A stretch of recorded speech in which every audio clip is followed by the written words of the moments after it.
everybody becomes a fan of them and they go for the younger generation. Okay, so that keeps shifting. Maybe mine will start increasing after June 27th. లేకపోతే మిగతా వాళ్ళలో కాకుండా మీలో ఒక రకమైన attitude ఉందని అంటారా? నా యాటిట్యూడ్ గురించి మీకు ఈ రోజు కాదు, ఎప్పటి నుంచో ప్రాబ్లం ఉన్నట్టుంది మూర్తి గారికి. నేను అది కాదు మీకు, నేను ఒకటి సమరీ చేయాలనుకున్నాను ఆల్ ద ఇంటర్వ్యూస్. నేను నడిచొచ్చేది యాటిట్యూడ్ ప్రాబ్లము, నేను ఒక రూమ్లో పలాగా వచ్చేది మూర్తి గారికి attitude problem. My attitude is mine, I was born with this attitude. నేను అనుకూలంగా ఉండలేనండి. This is my attitude. నా యాటిట్యూడ్ నచ్చే కదా మీకు. పబ్లిక్ లైఫ్లో ఉన్నప్పుడు, పబ్లిక్ ఫైర్గా ఉన్నప్పుడు జనాల ముందు కొంచెం డౌన్గా ఉండాల్సిన అవసరం ఉందంటారు లేదంటారు? I should be myself కదండి. I can't act in public, I shouldn't act in public. నేను ఇలాగే నో, అయ్యో that is cheating. I can never cheat. That is something I can never be. మీ ఫ్యాన్స్ కావచ్చు, ఇలా చూసాడు, అరే చూశాను రా విష్ణు కలిశాను, ఎంత డౌన్ ఉన్నారా ఎలా ఉన్నారా అని వాళ్ళకి అదొక. I'll tell you one thing. Sir, down to earth వేరు, యాటిట్యూడ్ వేరు అనుకుంటాం. మరి ఆ యాటిట్యూడ్ డౌన్ టు ఎర్త్ దూరం చేస్తుంది. ఎవ్రీథింగ్ సక్సెస్ ఉంటే ఆ యాటిట్యూడ్ హైలైట్ అయింది యాక్టర్ కి. అంతే. ఇప్పుడు ఒక యావరేజ్ సినిమా ఫ్యాన్స్ వల్ల హిట్ అవుతుంది, హిట్ సినిమా ఫ్యాన్స్ వల్ల బ్లాక్ బస్టర్ అవుద్ది. అలాంటి ఫ్యాన్ బేస్ మీరు సంపాదించుకున్నారా లేదా వ్యక్తిగతంగా? లేదు, I did. I lost it. నేను పోగొట్టుకున్నాను. I'm being honest with you, పోగొట్టుకున్నాను. కానీ ఈ జనరేషన్లో అన్నారు ఒకప్పుడు ఉండేది, కానీ మీరు అనేది ఈ జనరేషన్లో లేదన్నారు. అది ఫ్యాన్స్కి నచ్చితే సినిమా సూపర్ డూపర్ హిట్ అయిపోయేది, అది ఒకప్పుడు నిజంగానే ఉండింది. ఈ మధ్య ఏమైపోయిందంటే కాలం మారిపోయింది. ఓటీటీ రావడాలు సరే, లేకపోతే the biggest competitor for everybody, I'll tell you, నేను చెప్పిన తర్వాత you'll agree to it, is YouTube. Nobody else. And content consumption is pretty high. Content consumption is pretty high. నీకు ఒక ఎఫర్ట్ తీసుకొని సినిమా దగ్గరికి వస్తున్నాడంటే you have to give them something which they do not get elsewhere. TikTok ban చేసి ఎవరు కానీ చాలా గొప్ప పని చేశారు. లేకపోతే was competing with everybody, they were competing with us. మేము క్రియేటివ్గా ఏదైనా చేయాలనుకుంటే టిక్ టాక్లో, those guys were doing far better creative things than us. So it became a cash. But I'm also telling you, because the topic came వెళ్ళంగా before this thing started which we spoke, velanga we are very scary how artificial intelligence is going to take over the entire thing. ఇప్పుడు మూర్తి గారు అన్నట్టు యాటిట్యూడ్గా ఈ hero ఉన్నాడు, నేను వీడి fan కాదు, యాటిట్యూడ్గా వాడినాడు, డౌన్ టు అర్త్. అసలు మీ హీరోలు ఉంటామా లేదా కూడా ఇంకా తెలియని పరిస్థితి, క్వశ్చన్ మార్క్ వచ్చేసింది. రేపు ఎవరో ఒకరు ఒక క్యారెక్టర్ని క్రియేట్ చేస్తాడు. Okay, there is a movie you should watch. ఏదైతే సినిమా కూడా మీరు ఏ దాకా వెళ్ళిపోతున్నారు, ఏ దాకా వెళ్ళిపోతారు ఇంకా ఫ్యూచర్లో, ఇంకా కొన్ని సంవత్సరాల తర్వాత. ఇప్పుడే ఆల్రెడీ ఓన్లీ మోషన్ క్యాప్చర్ ద్వారా మీ ఫేస్ని, మీ ఎక్స్ప్రెషన్, మీ అంటే నాట్ యూ, జనరల్గా మెజర్మెంట్స్ చేస్తున్నారు అంటున్నారు. ఇప్పుడు నాన్నగారికి బెంగళూరులో చేయించాం, బెంగళూరులో కూడా ఉంది. బెంగళూరు గవర్నమెంట్ తయారు చేసి వైట్ ఫీల్డ్లో పెట్టారు. బట్ 1 week బ్యాక్ నాన్నగారి నెక్స్ట్ సినిమా కోసం వి జస్ట్ గాట్ ఫోటోగ్రామెట్రీ.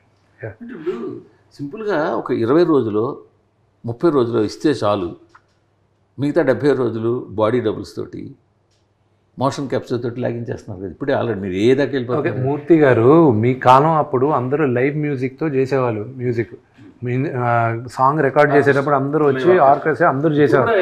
ఎవడైనా ఒక్కడు తప్పు చేస్తే మొత్తం రీప్లేస్ చేయాలి. పాట పాడేటప్పుడు మేమందరం చిన్నప్పుడు స్టూడియోకి వెళ్ళేవాళ్ళం, ఎస్పీపీ గారు వీళ్ళందరూ పాడేటప్పుడు. ఒక్కసారి మొదలెట్టారంటే ఎండ్ దాకా ఇట్ ఈస్ 1 single టేక్, మధ్యలో ఆపలేరు. ఇప్పుడైతే ఒక్కొక్క బిట్గా రికార్డ్ చేస్తున్నారు. కోరస్ తప్పు చేసినా కూడా మామూలు తిట్లు తినేవాళ్ళు కాదు. They have to sing all over again. నాకు బాగా గుర్తు, పుణ్యభూమి నా దేశం దాదాపు 14 సార్లు 15 సార్లు పాడాల్సి వచ్చింది బాలు గారు. గస ఆయన బయటకు వచ్చి ఉండేటప్పుడు ఆయన టేక్ ఆయన గస వచ్చేది. So we saw that. ఇప్పుడు ఎలా ఉంది?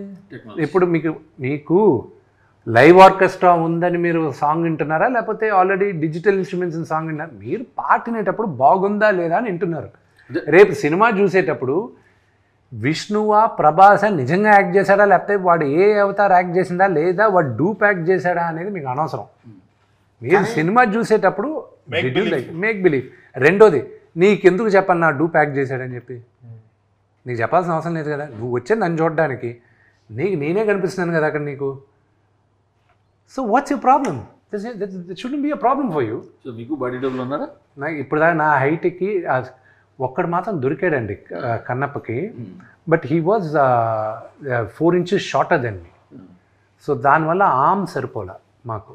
అయినా మీరు యాక్షన్ కోరియోగ్రఫీ చేస్తారు కదా, you don't need. I do అంటే కొన్ని షార్ట్స్కి ఎందుకు వస్తాయి అంటే జీవి డబుల్ యూనిట్కి ఏమవుద్ది, వెనకాల లాంగ్ షాట్స్లో మేము నడిచేది కానీ జనాలు మాస్టర్ షాట్స్లో ఇప్పుడు మేజర్ యాక్టర్స్ ఇక్కడ ఉన్నారనుకో, నా బ్యాక్ షాట్ తీయాలనుకో, it would help a body double.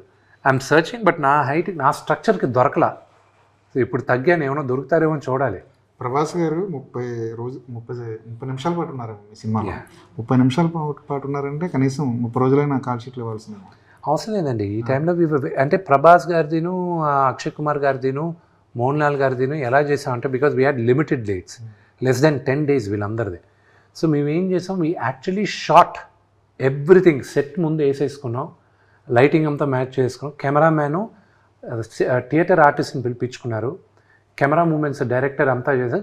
Director set this is what it is. అంతా షూట్ చేసాం, ఎడిట్ చేసుకున్నాం, చూసుకున్నాం. కరెక్షన్స్ ఏమైనా ఉందా అని ఇప్పుడే మాట్లాడేసుకుందాం. లేదు, these are the dialogues, this is it, done. Actors వచ్చారు, shoot. So we reshoot the entire thing again. Actors already ఒకటి చేసేసాం, ఇంకొన్ని యాక్టర్స్ని పెట్టి యాక్టర్స్ని రీప్లేస్ చేసి చేసాం. So cameras were lock, that was lock, this was lock. ముగ్గురికి ఎక్కడ బాడీ డబుల్స్ వాడాలన్న అవసరం అవసరం లేదు. ప్రభాస్ గారు సెట్లో బాడీ డబుల్ లేదు లేదు. ఇప్పుడు ఆయన తెలుసు కదా, అది కాదు సార్. అంటే ఆయన ప్రభాస్ గారు అడుగుతున్నాడు. ఇప్పుడు ఏమైపోయిందంటే సార్, స్క్రీన్ మీద కనిపిస్తుంది డూబా నిజంగా హీరోనా అన్నది ఒక క్వశ్చన్ మార్క్ అయిపోయింది. దీన్ని ఒక హీరోగా ఎలా చూస్తారు సార్? అది మీరు సినిమా చూసేటప్పుడు మీకు ఇబ్బంది కలగనప్పుడు అది డూప్ అయితే ఏంటి, హీరో అయితే ఏంటి? It doesn't make any sense. See the discussion itself, it is that ఒక యాక్షన్ సీక్వెన్సెస్ దీనికి ముందు డూప్లు ఉండేవాళ్ళు, అది తెలిసిపోయేటివి అప్పట్లో. సో మీరు కూడా ఎక్స్క్యూజ్ చేశారు, చాలామంది హీరోస్ని ఎక్స్క్యూజ్ చేశారు. మా అందరిని, మా జనరేషన్ కానీ, నా ముందు జనరేషన్ కానీ మీరు ఎక్స్క్యూజ్ చేశారు. ఓకే, డూప్ అనేది మీరు ప్రిపేర్ అవుతారు. ఇప్పుడు to satisfy you we are using the technology. ఆడియన్స్ని సాటిస్ఫై చేయడానికి using the technology. So there is nothing wrong. అది తెలియనంత వరకు యూ షుడ్ బీ హ్యాపీ. తెలిస్తే then you should question it, అదేంటంటే డూప్తో చేశారు అది. కానీ మేకింగ్ వీడియోలు బయటకు వస్తున్నప్పుడు మనకి హీరో కనిపించట్లేదు, నాకు డూబులే కనిపిస్తున్నారు. ఇప్పుడు నేను థియేటర్కి వెళ్తుంది నా హీరోని చూడడానికి, థియేటర్కి వెళ్తుంది నేను 150 రూపాయలు 200 పడుతుంది నా హీరోని చూడడానికి, కానీ ఫ్యాన్ అనుకుంటే అది వాడు తప్పు కాదు. అది ఎక్కువ రోజులు ఉండదండి ఫీలింగ్. ఎందుకు చెప్పినా, నేను ఆడియన్స్ కూడా ఎవాల్వ్ అయిపోతున్నారు. As long as the difference is not known, it is okay. కానీ ఏ షాట్లో ఎవరు చేశారనేది మాత్రం బయట పెట్టకూడదు. ఫర్ ఎగ్జాంపుల్, ద ఫాల్ గై అని ఒక మూవీ వచ్చింది ఇంగ్లీష్లో ఈ మధ్య. ఆ హాలీవుడ్ హీరో ఏం చేశాడు, వాళ్ళిద్దరు స్టంట్మెంట్లు పక్కన పెట్టుకొని భుజాల పైన చేసుకొని, ఇదిగో మై బాడీ డబుల్స్ అని చెప్పాడు. అంతెందుకు, ఇతను మన రాక్, అతను body double as it is Dil flaunt M out side, Dil show this is my body double అని చెప్తారు.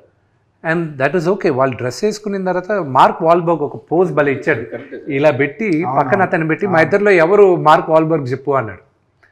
So that is fine. అది ఇప్పుడు ఇబ్బందిగా కలగచ్చు కానండి, వెళ్ళగా అది ఒక యాంగిల్ సార్, అంటే ప్యాన్స్ ఉంటే. ఇంకో యాంగిల్ కూడా చూస్తే, మీ ఒక ఇమేజ్ వచ్చిన తర్వాత కేవలం మీ ఫేస్ని మీరు ఎన్కాష్ చేసుకుంటున్నట్టే కదా, చాలుగా, అంతే కదా. మీకు ఇచ్చే డాష్లు చేసి నానా కష్టపడి ఒక స్టేజ్కి ఒక హీరో వచ్చిన తర్వాత, ఓకే నా ఫేస్ని నేను వాడుకోవాలి అనుకుని, ఇప్పుడు ఆర్టిఫిషియల్ ఇంటెలిజెన్స్ నాకు జీవి మాట్లాడినట్టు మొత్తం మ్యాప్ చేసేసుకొని, ఇప్పుడు విష్ణు ఉన్నాడు, మొత్తం మ్యాప్ చేస్తారు. సరే విష్ణు దాకా ఎందుకు, let me take the case of ప్రభాస్ని తీసుకుందాం, నా మిత్రుడిది. ఓకే, ప్రభాస్ని నేను ఈరోజు స్కాన్ చేశాను అనుకోండి, టోటల్గా స్కాన్ చేసి రేపు వచ్చి తరుణ్ చెప్తున్నాను నేను, next I'm talking which is going to come in the next 5 yearsలో, 5 years లోపలే వస్తుంది. లెట్స్ 3 years అనుకున్నాం. 3 yearsలో ఏమవుతుంది, ప్రభాస్ని మొత్తం స్కాన్ చేసేసాను. మీరు ముగ్గురు పెద్ద డైరెక్టర్లు, ఓకే, మీ ముగ్గురికి ప్రభాస్ కావాలి, థియేటర్స్లోనూ ప్రభాస్ సినిమాలు రన్ అవ్వాలి. ఓకే, ఎవ్రీ 8 monthsకి ఒక సినిమా రిలీజ్ చేద్దాం ప్రభాస్ అని ఫిక్స్ అవుతారు. ప్రభాస్ స్క్రిప్ట్ అంటాడు, బాగుంది, హీరోగా నాకు నచ్చింది, this is what I would do అన్నీ చెప్తాడు. దాని తర్వాత మీకు ఒక 20 days ఇస్తాడు. మిగతా మీరు ఆల్రెడీ క్రియేట్ చేసుకోవచ్చు, మీరు క్రియేట్ చేసుకొని ఏఐతో వచ్చేయచ్చు. మీరు సినిమా చూసేటప్పుడు only Prabhas will be there. రేపు not just Prabhas, any hero, and Prabhas will not age, Vishnu will not age. Allu Arjun will not age, Gopichand will not age, they will always be like that. రేపు కొత్త అది వదిలేసేయండి, మా వరకు ఉందా ఓకే, రేపు రామారావు గారిని తీసుకొచ్చేస్తాను, మా నాన్నగారిని తీసుకొస్తాను సపోర్టింగ్ క్యారెక్టర్. రేపు చిరంజీవి గారిని ఒక 20 సంవత్సరాల తర్వాత అంగ మీరు ఈ సినిమాలో యాక్చువల్లీ క్యారెక్టర్ నచ్చిందా చెప్పండి అంటాడు. ఓకే అంటాడు ఆయన. ఓకే అయిన తర్వాత ఆయన క్యారెక్టర్ని తీసుకొచ్చి నేను పెట్టుకుంటాను పెద్ద మనిషిగా. పెద్దరాయుడులో ఇప్పుడు ఆయన క్యారెక్టర్ ఉదాహరణ చెప్తున్నాను, లేకపోతే సూర్యవంశంలో ఆయన లాంటి ఒక పెద్ద క్యారెక్టర్ పెడతాను నేను, ఆయన యాక్ట్ చేస్తాడు.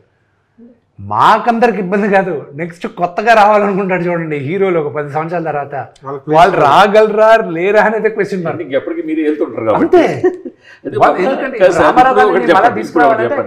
సార్ ఇప్పుడు ఒకటి చెప్పండి, ఏ వచ్చేసిన తర్వాత మీరు ఇందాక అన్నారు మీ నాన్నగారిని చిరంజీవి గారిని మీ అందరిని పెట్టుతున్నారు. సపోజ్ నేను వితౌట్ మీ పెర్మిషన్స్ లేకుండా నేను ఏలో మీ క్యారెక్టర్ క్రియేట్ చేసి ఒక సినిమా తీసేస్తే. Beautiful question. నా దిస్ ఇస్ వాట్ నేను మూవీ ఆర్టిస్ట్ అసోసియేషన్గా అగ్రిమెంట్లు రివైజ్ చేసి ప్రెసిడెంట్గా నేను అందరికీ హెచ్చరించాను. నా ద ఎంటైర్ కౌన్సిల్ అందరిని కూడా కూర్చోబెట్టి మాట్లాడుతాను, నా క్యారెక్టర్ని మీరు వాడుకోవడానికి లేదు. అర్థమైందా అండి? దాంట్లో 2 విధాలు ఉన్నాయి. మొన్న అందుకే హాలీవుడ్ అంతా స్ట్రైక్ అయింది ఒక 2 years బ్యాక్. ఈరోజు ప్రభాస్ వచ్చాడు, యాక్ట్ చేసి వెళ్ళిపోయాడు. నేను రేపు సినిమా తీస్తున్నాను క్రానికల్స్ ఆఫ్ కన్నప్ప అని. తీసిన తర్వాత నేను ప్రభాస్ యాక్ట్ చేసిన క్యారెక్టర్ యాజ్ ఇట్ ఈస్ నేను తీసుకొచ్చి ఈ సినిమాలో వాడుకుంటాను. నేను ఆయన క్యారెక్టర్ వేసేస్తాను అంటే రేపు ప్రభాస్ వచ్చి నేను క్వశ్చన్ చేశాను, how can you use that's, నువ్వు నన్ను కదా వాడుతున్నావు అంటే నేనేమంటాను, నిన్ను వాడట్లా నా రుద్ర క్యారెక్టర్ను వాడుతున్నాను అంటాను. Who holds IP? మొన్న ఆల్రెడీ కోర్టు జడ్జిమెంట్ ఒకటి వచ్చింది, మీరు చూసారు లేదు? ఒక సింగర్ ఆర్ ఇది వేస్తే వాళ్ళు వేసి కోర్టు ఏమని అడిగింది, నీ గొంతు పోలిన గొంతు ఇట్స్ నాట్ యువర్ వాయిస్ అంది. ఇప్పుడు మనం రికార్డింగ్ డ్యాన్స్లు చూస్తున్నాం విలేజ్ల్లో, ఎంతోమంది చక్రవర్తి రికార్డింగ్ డ్యాన్స్ మీకు తెలిసి ఉంటుంది, బోల్డ్ రికార్డింగ్ డ్యాన్స్ ఆర్కెస్ట్రా ఇవన్నీ. సో వాళ్ళు అలా కాస్త పోజ్ ఉన్న వాళ్ళు తీసుకొచ్చి లైటింగ్ పెట్టి మేకప్ చేసి చేసేస్తున్నారు. సో వాళ్ళ మీద మీరేం కేసు వేయలేరు కదా. ఎస్, నౌ దట్స్ వై మీరు అన్న పాయింట్ కరెక్టే. You know they are impersonating, కానీ they are not saying impersonation వేరే, మిమిక్రీ వేరే. They are not impersonating. నేనే విష్ణు అని చెప్పి వచ్చి కూర్చోట్ల వాళ్ళు, ఓకే నేను విష్ణులా ఉంటాను అని వచ్చి వాళ్ళు డ్రామాలు చేస్తున్నారు. అది యాక్సెప్టబుల్.